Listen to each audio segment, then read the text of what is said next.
Oh, vaste question. C'est une bonne question déjà. Alors pour moi, c'est le fait qu'une personne subit des préjudices de la part de ses camarades ou de ses amis. Pour moi, la discrimination, c'est faire une différence entre plusieurs personnes en se basant sur des critères ethniques, par exemple. C'est le rejet de quelqu'un pour ses convictions.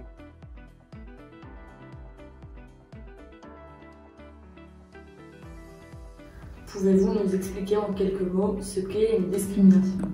Alors tout d'abord, on confond souvent discrimination avec des questions de racisme, d'homophobie ou de sexisme par exemple. Il faut savoir qu'une discrimination est un acte, c'est un traitement défavorable d'une personne par rapport à une autre, dans un domaine qui est défini par la loi et sur un critère qui est aussi défini par la loi. Quand je parle de critères, il y a 25 critères qui sont définis par la loi. La question de l'origine, la question de l'âge, la question de l'orientation sexuelle, la question du sexe, du handicap par exemple. Et quand je parle de domaine, c'est dans le domaine qui est par exemple la question de l'emploi, accès à l'emploi ou à tout moment du parcours que l'on peut avoir dans l'emploi. Et je prends pour exemple aussi l'accès au stage pour les jeunes de 3e. Et autre domaine qui est défini par la loi, la question du logement. Pour accéder à un logement ou pour demander une mutation dans un logement. Et enfin, tout ce qui est accès aux loisirs et aux biens. Par exemple, l'accès aux discothèques pour les jeunes.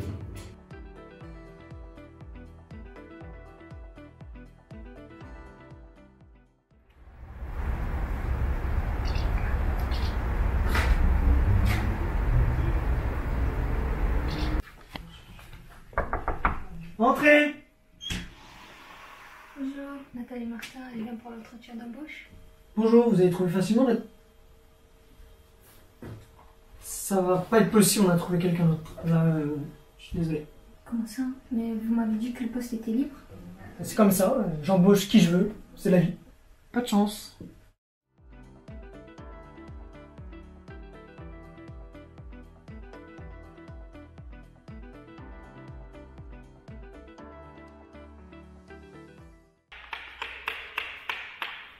J'ai posé ma candidature sur un stage. C'est pour ton frère? Non, non, c'est pour moi. Non, je suis désolé, c'est pas pour les filles, on est complet là. Quoi?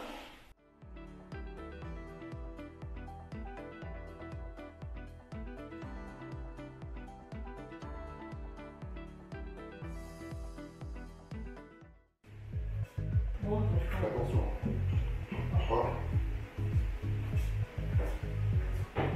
Allez, bon gars. Alors, vous trouvez pas un ou quoi? Bah non, depuis tout à l'heure, on est en train de galérer pour se garer là. Ça, il y a une place de parking. Du coup, t'as réussi? Là, sur le canapé. Peut-être qu'on voit sur l'ordinateur, c'est bon. Ça va? Ouais. On l'a commandé pour vous. Ah ouais, déjà, donc vous avez été rapide hein. Du coup, là, les études, t'as dit quoi? Bah là, je vais reprendre, je vais prendre l'alternance là, je vais commencer. Attention. Ah, merci, c'est gentil. Ouais, t'inquiète. Et du coup, Ouais, je peux les gars, les gars. pour le marketing. Bah, les gars, vous avez vu la soirée de ce soir? Bah, ouais, bah, c'est Julien, non, mais ouais. Tu vas, toi? Ouais, bah vas-y, moi je suis chaud, hein. Vas-y. il y a une soirée, je savais pas, je peux venir avec vous? Non, c'est pas aujourd'hui. Ah, c'est ce soir. Non, c'est demain, hein. C'est demain, ouais, c'est demain. Ouais. Bah vas-y, je viens demain, alors vas-y. Vas-y, demain. On y va.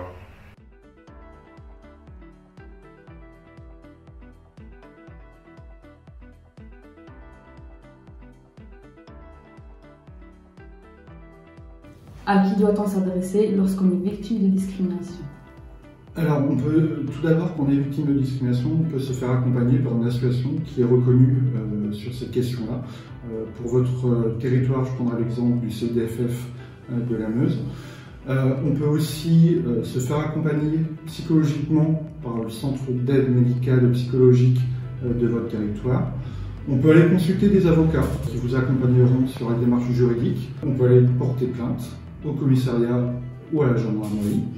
Et enfin, on peut saisir le défenseur des droits, qui est la haute autorité indépendante qui pourra vous accompagner dans votre projet.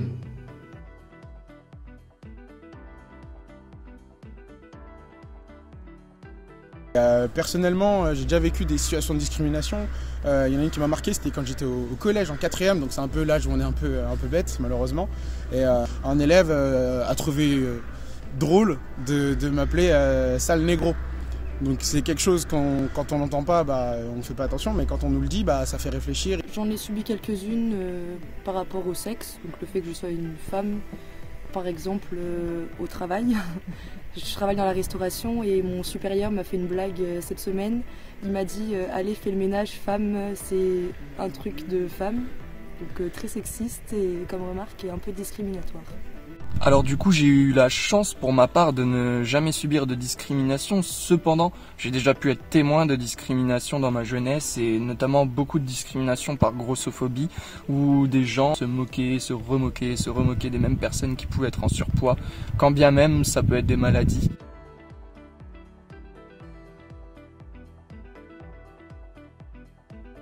Que risque-t-on lorsqu'on discrimine une personne? Alors, quand on commet une discrimination, on risque 3 ans de prison et 45 000 € d'amende. Mais surtout, je vais prendre un exemple dans le domaine de l'emploi, on se prive de compétences de la personne que l'on a discriminée. C'est un élément aussi à prendre en compte. D'autre part, quand on commet une discrimination, on fait subir à la personne que l'on discrimine une grande violence psychologique et qui peut avoir des conséquences importantes. Enfin, il faut bien prendre conscience que la question de la discrimination, ce n'est pas le problème des uns ou des autres. On peut tous être à un moment donné victimes de discrimination. Pour vous l'illustrer, je vais prendre l'exemple de l'âge. On a tous été jeunes, et j'espère qu'on sera tous un peu plus vieux à un moment donné, et on peut être victime de discrimination uniquement par rapport à son âge.